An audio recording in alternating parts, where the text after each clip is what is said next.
A grand wolf was almost dead with hunger when it happened to meet a house dog who was passing by. "Oh, Cousin," said the dog, "I knew how it would be. Your regular life will soon be that way of you. Why do you not work steadily as I do, and get your food regularly given to you?" "I would have no objection," said the wolf, "if I could only get a place." "I easily arrange that for you," said the dog. "Come with me to my master, and you shall share my work."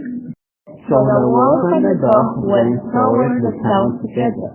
On the way there, the wolf noticed that the hair on the certain part of the dog's neck was very much worn away, so he asked him how that had come about.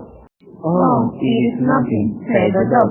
"That is only the place where the collar is put on the night, to keep me saying that.